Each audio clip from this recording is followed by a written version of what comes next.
So California Governor Newsom just did a brutal counterpunch to Trump and Abbott's Texas gerrymandering scheme. And I mean, this wasn't some quiet political move. This was a full-on public shot across the bow. While Texas Republicans are busy carving up districts to lock in more MAGA seats, Newsom is basically saying, all right, if you're going to play dirty with democracy, we're bringing our own playbook and we're putting it right in front of the voters. As usual, let's watch the video in full. I'm going to give you guys my thoughts towards the end. Other institutions that have followed a different path. Governor, given the timeline that you've mentioned on the special election, it sounds like the California legislature will have 5 days to basically set the election.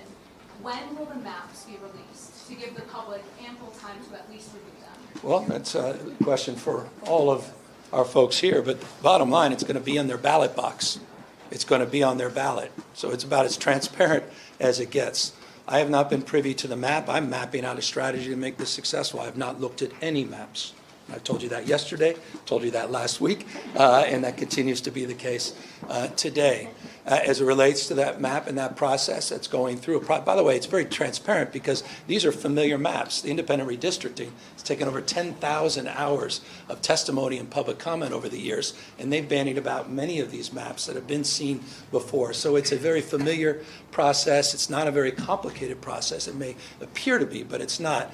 But the process we want to make very transparent, and that's the idea of putting the maps on the ballot.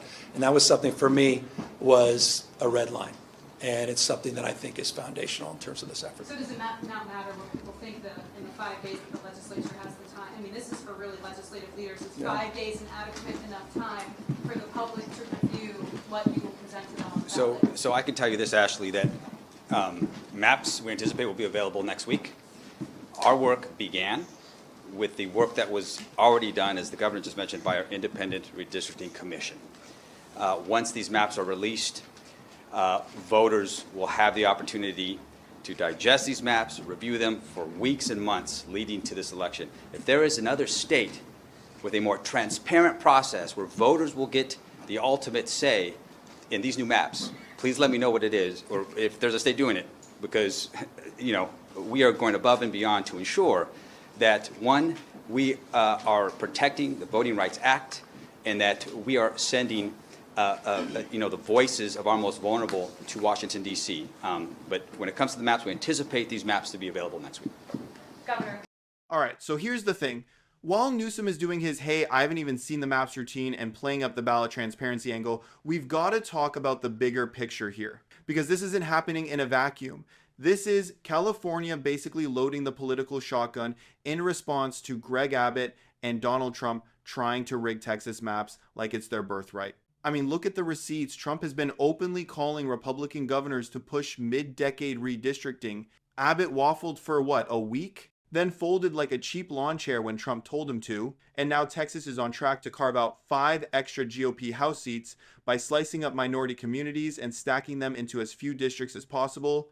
It's textbook gerrymandering. It's been condemned by voting rights groups for decades, and it's exactly the sort of anti-democratic stunt the GOP has been fine-tuning since the Bush years. So when Newsom says it's on the ballot and weeks and months to review, yeah, part of that is about optics letting voters directly approve the maps. But the real motive here, it's a counterstrike. A straight up, you touch 5 seats in Texas, we'll take 5 in California move. It's one of those rare moments where Democrats actually fight back using the same procedural weapons Republicans have been abusing. And some people are going to clutch pearls about bypassing the independent redistricting commission. Fair point. Commissions are there to keep maps fair.